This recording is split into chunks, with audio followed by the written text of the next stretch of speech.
一名女子在地下停车场里取车，结果遭到了绑架。几天之后，她被发现时已经变成了一堆焦炭。一名男子在邻居的眼中是一个大好人，但实际上呢是一个手段极其残忍的恶魔。这个案件的发展出人意料，凶手的残忍程度令人发指。案件经过媒体传播之后呢，引起了全国民众的震惊。大家好，我是海岩，欢迎来到海岩说案。今天呢，我们就来说一下这个案子。案件发生在马来西亚的首都吉隆坡，这里呢是马来西亚最大的城市。王丽娟是一名漂亮的混血华裔女子，1974年7月18日出生于马来西亚。她是家里的大女儿，父亲叫王美忠，母亲叫巴丽。家里呢还有2个妹妹。王丽娟从小聪明乖巧，学习成绩优异，而且呢还是一名跆拳道黑带高手。高中毕业之后，她就读于美国加州大学。毕业之后呢，成为了一名信息技术分析师。之后呢，她遇到了自己的丈夫王义天，两个人在2001年结婚，定居于美国的加州。婚后两人的感情很好，两人的收入也很高，幸福生活可以说是刚刚开始。然而，结婚仅仅2年之后，意外就发生了。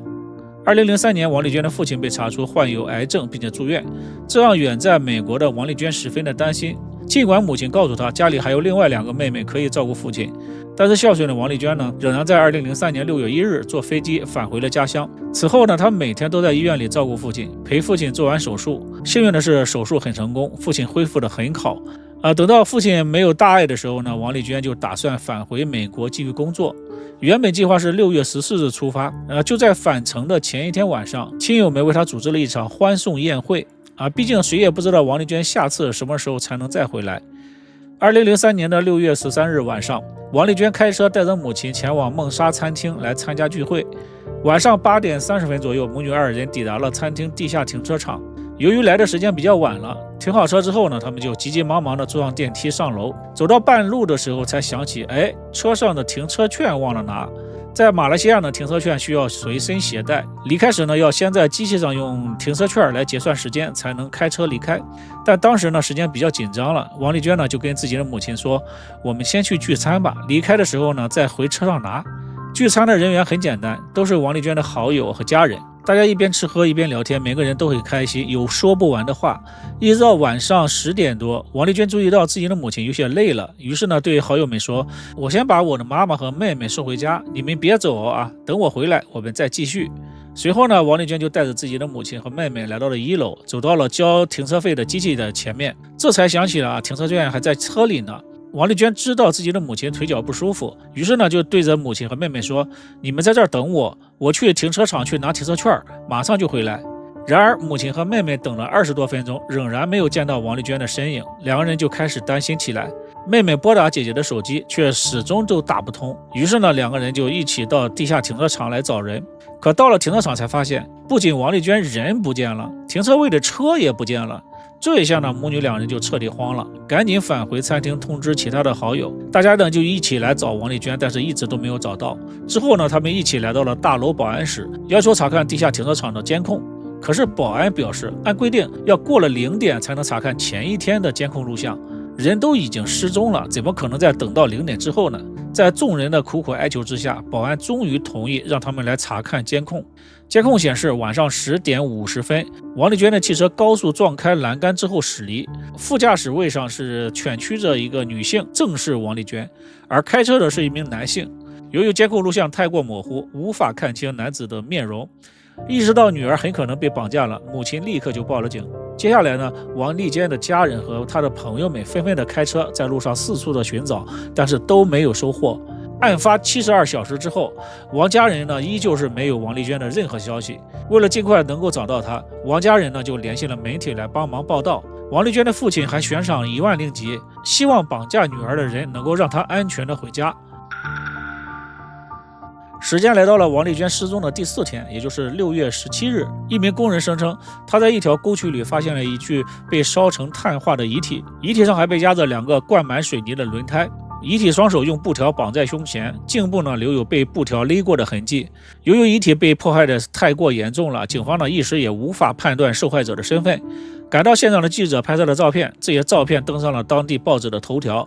此外，警方还在不远处发现了一辆宝腾牌的汽车，汽车的前轮已经损毁，后座位留有血迹和经斑，车内呢还找到了一只带血的高跟鞋。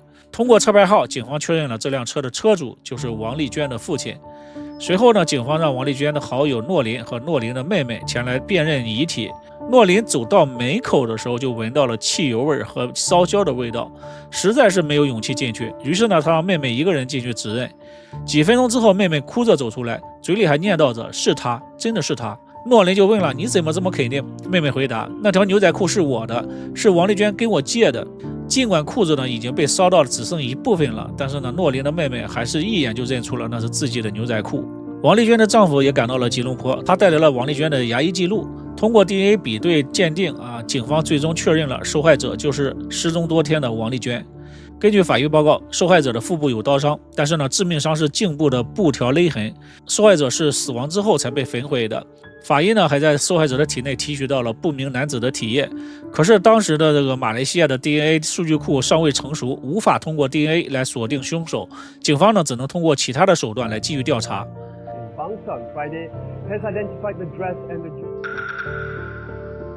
在遗体被发现几天之后，警方找到了3名目击者。第一名目击者名字叫阿奇赞。6月14日凌晨1点多，阿奇赞开车前往公司上班，中途因为尿急将车停在路边。他发现呢，路边还停着一辆蓝色的汽车，汽车的前轮破裂，后座上有一名女子，而且呢，这名女子没有穿衣服。阿奇赞呢就走近想去看一下，结果呢被驾驶位的男子给发现了，男子立刻开车逃离了。阿奇赞以为是一对情侣，也没有多想就离开了。等到下班的时候呢，阿奇赞再次经过这里的时候，发现那辆汽车还停在原地，于是呢他又上前查看，结果发现车内没有人，只有一个女士的手提包和一部手机。当时呢阿奇赞起了贪心，将手提包和手机拿走了，之后呢还把手机和手机卡转卖给了自己的朋友，赚了一点小钱。后来呢警方顺藤摸瓜就逮捕了阿奇赞，不过呢经过调查，最后排除了他的作案嫌疑。第二名目击者是一名叫做阿米娜的女子。6月14日凌晨，阿米娜呢将车停在了路边等人，一名男子跑过来敲她的车窗，说自己的轮胎坏了，想要借千斤顶来换轮胎。就在男子准备换轮胎的时候呢，阿米娜注意到对方的车里有一名女子，而这名女子呢正朝着她做出求救的手势。当阿米娜想要靠近询问的时候，被男子给察觉了，男子也顾不上换轮胎了，立刻就发动汽车就离开了。随后呢，阿米娜就报了警，并且呢，他记住了那辆车的车牌号是 WFN6871，而这辆车呢正是王丽娟父亲的汽车。第3名目击者呢是一名道路巡警，名字叫拉威·詹德兰。6月13日，也就是案发当晚晚上的11点15分左右，巡警发现一辆蓝色的汽车长时间的停在路边不动，于是呢上前盘查。开车的是一名戴鸭舌帽的男子，副驾驶位上坐着一名亚裔女子。巡警问他们这么晚了为什么还在这里，男子回答说他和妻子在商量一些家事，但是呢2个人看起来是鬼鬼祟祟的，不太正常。巡警呢就要求他们出示身份证，对方也很配合，拿出了身份证。身份证上显示男子叫做阿莫纳吉，女子呢叫做王丽娟。奇怪的是呢，坐在副驾驶的这位女子呢不停的双手合十，像是在做求救，可只要驾驶位的男子看向她的时候呢，她立刻就会停止手势，低下头。巡警觉得情况不太对劲，要求女子下车。就在女子刚刚打开车门，这时呢，驾驶位的男子突然阻止了女子下车，并且踩下了油门。巡警立刻朝着汽车的前轮胎开了2枪，可是呢，蓝色汽车还是迅速的逃离了现场。巡警骑上了他的这个摩托车，最后呢也没有追上。由于当时的光线昏暗，巡警呢也没有看清楚男子的长相，也没有记住车牌号。直到在电视上看到这起案子的报道，而且受害人也叫王丽娟，他这才将当时拿到的这2张身份证交给了警局。有了嫌犯的身份证呢，按理说这个案件侦破就会变得简单。可是警方调查才发现，身份证上的地址是假地址。随后呢，警方又想了另一个办法，他们通过婚姻登记处来查询，结果呢，确实有阿莫纳吉这个人。他27岁，是飞机清理部门的主管，他的妻子在一家银行工作。通过阿莫纳吉妻子的个人信息，警方获取了阿莫纳吉的真实的家庭住址。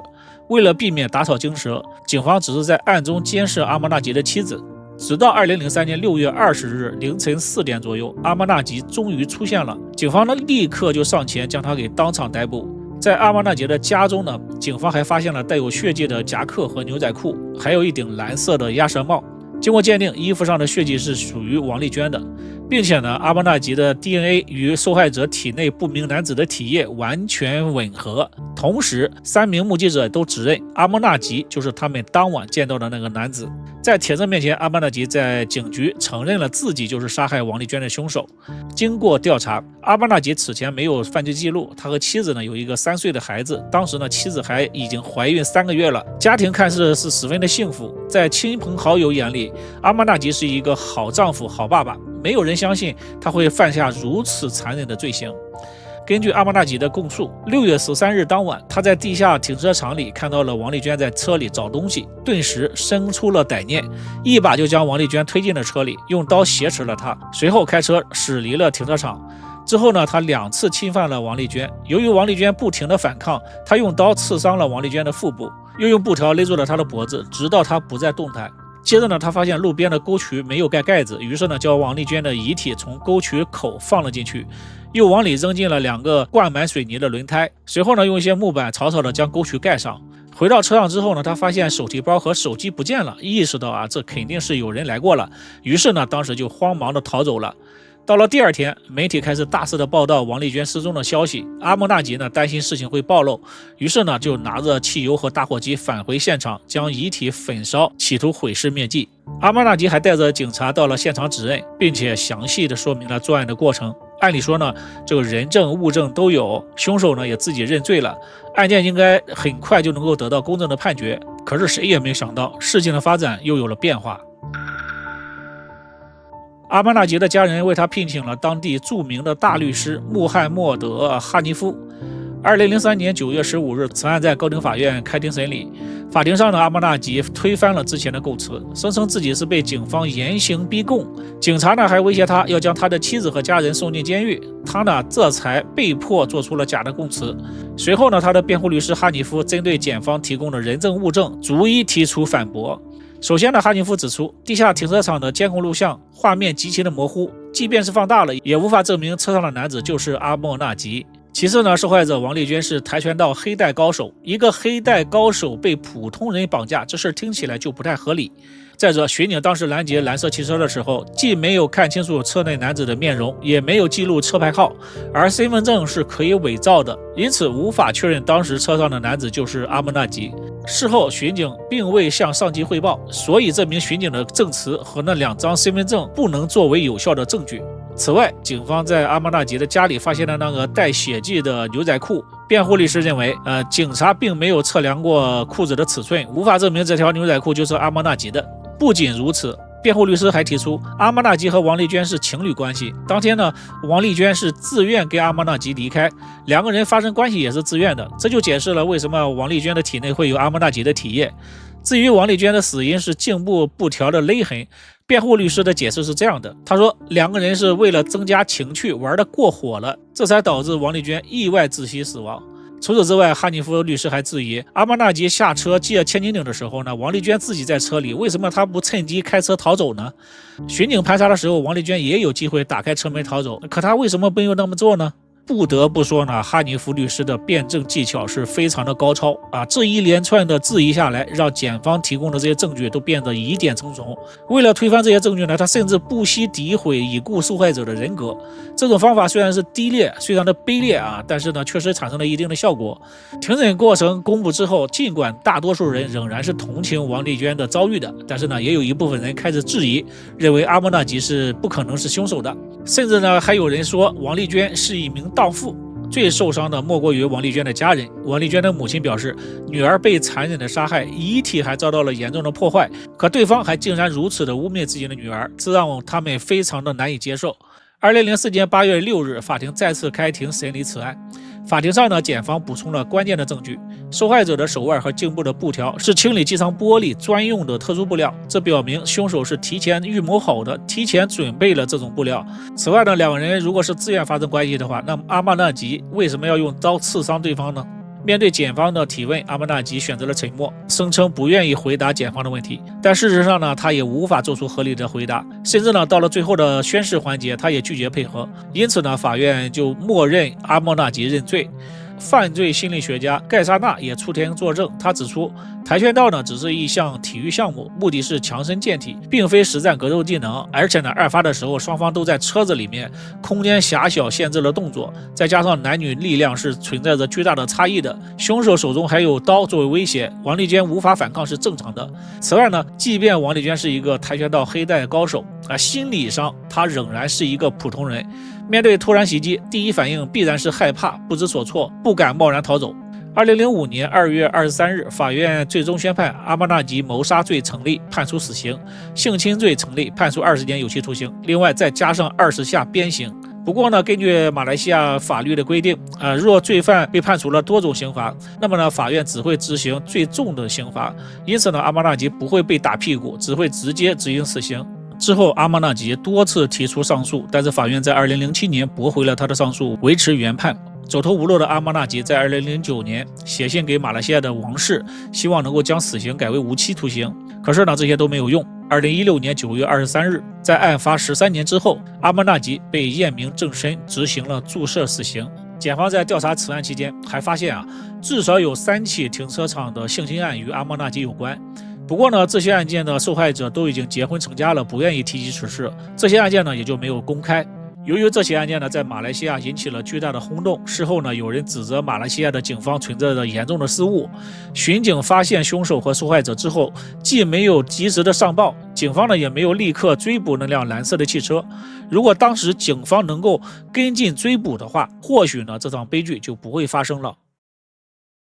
一名28岁的女子没有做错任何事情，但是她的人生永远定格在了28岁，留给亲人的是无法愈合的伤痛。这起案件呢，也给我们敲响了警钟。我们不用怀疑人人都有恶意，但是在社会上要处处小心，保持警惕，注意自己的人身安全。好了，今天的内容就到这里。你对这个案件有什么看法？欢迎评论区里留言，我们一起讨论。感谢收看，我们下期再见。